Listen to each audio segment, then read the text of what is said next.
Howdy folks, TJ here. You received your first Tenkara USA rod and a starter kit. What do? Well, that's what this video is going to be all about, so you can quickly deploy, get out, and start fishing. So, we're going to quickly try to get through this. I'm going to cover things kind of mechanically, step by step, but there's some specifics you'll want to read in the book to get yourself prepared. So, Tenkara USA, first rod. Did you receive it as a gift, maybe? Or you purchased it for yourself? I call that a gift from me to me. I like doing that. Open your rod. Don't do the Luke Skywalker on these rods. None of that zip out stuff. Open up the rod, plug on top. Always hold the rod up and down with the plug on top, because if it's not and you just pull the plug, everything's gonna come sliding out on you. Pull the plug, little shimmy, segments start coming out, and there's that little red Lillian string. That's called Lillian. That's what you're gonna connect your line to. So when you're opening a rod, quickly, just put your fingers over the top, get that first tip out, gently feed it out, and you'll feel it grab naturally the next piece. Don't over pull. You're going to have a hard time closing it if you do. Snug up just enough to where it holds. Continue deploying the rod in that fashion. I can't do that here because I'm in my dining room, and these rods get quite long. So that's number one. Protect the tip. Lillian, keep your tip inside. Just expose the string when connecting. In fact, I like to say put a finger over it, right? See the hard black there?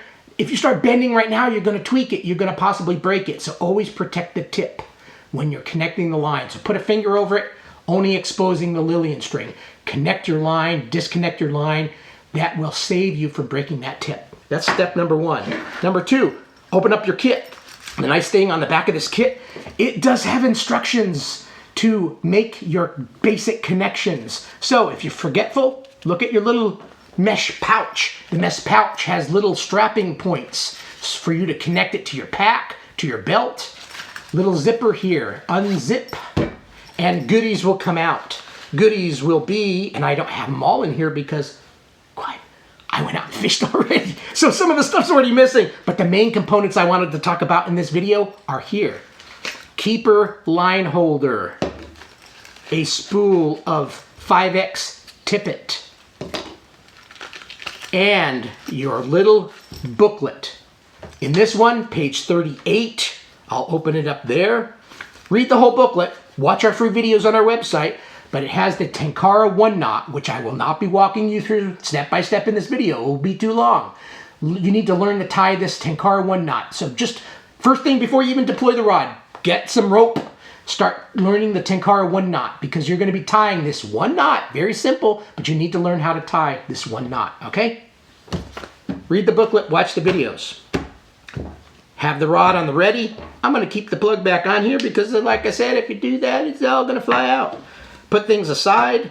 Grab your main components. Those components, whoa, this thing's going to fly off the table. Tippet. You're going to want about 3 to 4 foot. You're not going to see this because I can't even see this some days. My eyes are going so bad. The tippet is very thin, and it's in here, and you might be able to just catch it there. See that? You're going to pull off about 2 to 3 foot of it, okay? And then get your nippers. So in the kit, you receive forceps nippers. Nippers are like little fingernail clippers. Very simple. That's for cutting lines. The forceps for reaching into a fish's mouth and popping the hooks out. I use barbless hooks, by the way, so generally they just fall out. 2 to 3 foot of tippet. And cut yourself off some. This is real clear material, folks. So if you're a little blind, make sure you know where you put it, because it can hide on you. So I'm going to put it right here. Okay, it's still there. Get your keeper ready. The keeper is cool. It's got 2 little holes in there, mostly to kind of put your fingers through to guide the line through, and I'll show you a little bit on the keeper. But it's also cool, the larger hole. When you're walking through tight brush, you don't want to have a big 10 foot, 11 foot, 12 foot fly rod, right? The neat thing about these holes is you can close the rod, leaving the line connected. Get the shaft of your keeper, actually wrap your line around it, and we'll cover that in a second. You're going to wrap most of the line around it. Again, close the rod, protect the tip, make sure the hard tip's in the rod. Wrap the line around, leaving only about a foot or so of it still not wrapped around the keeper. And then as simple as running it, the big hole over the shaft of the rod. The line is only a little bit longer, like I said, and you can just walk through your tight brush. When you get to your new location, redeploy. Just take the keeper off, protecting the tip, of course. The line's still connected, so just start tweaking on it. Pull it off, take the line off, open the rod, you're ready to rock and roll, okay? So that's why those little holes are there. The keeper also has this little rubber flap, and when you get your brand new one, you open it up and there's gonna be 3 flies in it. Mine are all missing because you're gonna lose them. No matter how good a fly fisherman you are, you're gonna lose flies, so buy some more. We have a great selection, 12 flies in a box. I like to carry the little fly box with me with plenty of flies. For a day trip, having a box of 12's perfect. But this little keeper will store about 6 smaller flies. So if you're only going to be going out for an hour or 2, you can get away with carrying a keeper with a line that you'll store on it, a rod, and a spool of tippet. That's it. Very simple, folks. So let's rig up the line. So like I said, inside this, there's some other things. I've already used my line, so I don't have the nice little packaging that it came in, but what's going to be nice and orderly, you'll take it out and go, oh, here's this orange stuff. That orange stuff I've got over here right now. And see, like I said, you've got a whole bunch of line. You need to organize it, and that's what the keeper's for. So this line, we're going to rig it up and then store it back on the keeper. Orange color, high vis, so you can see it. We don't put indicators or bobbers or any of those things on here. And on the end, we're going to tie a simple little overhand knot. You're probably not going to see that there. This skinny end is going to end just in a straight little line. Nothing on there. You won't see anything. Tie a simple overhand stopper knot. Figure 8, Davy knot, Tenkara 1 knot, whatever. Just something that puts a little end dimple on the end that locks itself in. Don't do the Tenkara 1 knot. Do it like a little overhand knot. You know how to tie your shoes? As long as you can make a knot and it doesn't come undone, you're good. So a simple overhand knot, and I've already tied one on here, but I'll go ahead and tie another one on here. So just something simple like dun, through, and I'm just gonna pull, and see, I've already got a little knot there for me. And if I wrench down on the line, it's gonna lock itself in place. So something like that. I like doing a Davy knot. If you wanna Google Davy knot, I find that very simple for my big old fat fingers, but figure 8 knot also is fine. So get your line ready. I like to, if I'm sitting at someplace, I just kind of put most of it to my side, get my line here. I've got my little dimple on my line here ready. Now I've got to get my tippet. Oh, here's the tippet. So you've got your 2 to 3 foot, 4 foot of tippet. Tenkara 1 knot. Remember, you need to learn how to do that. I'm going to tie a Tenkara 1 knot on the end of here. And I'm not going to show you how to do it because you need to read the book and learn how to do it. Everybody ties the knots a little bit differently and it's kind of hard. This video is a quick, you need to deploy your rod. What are the basic mechanics? So I'm going to tie a Tenkara 1 knot on the end of my tippet.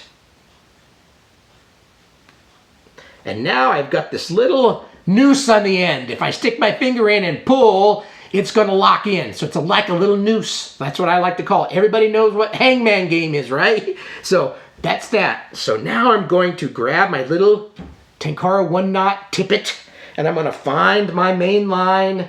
And that main line has got the little dimple on here. And I'm going to put the little Tenkara 1 knot over it. Whoa, see, lines, it's a squirmy thing. It's like a little snake. So grab the end of it. And I'm in my mid-50s, folks. So, when you start dealing with little things like this, it starts getting a little harder. When you're young whippersnappers, it's a little easier. But run it over the shaft of this line, over the line. And then I just like to kind of grab it so it's kind of pinching. And then pull on your tippet side. And you can see my knot shrinking, and it bit into the line. Don't over-tight yet, because you're going to just kind of run it up to the stopper knot. And now the two are connected. How simple is that? No, I don't know all tons of knots. There's lots of knots out there for meshing and melding 2 lines together. Tenkara 1 knot is the 1 knot you need to learn to use, and a simple overhand knot. Figure 8 knot, something like that. I've got my line connected. Now you need to connect a fly to this end. Tenkara 1 knot. So I don't have a fly on me at the moment.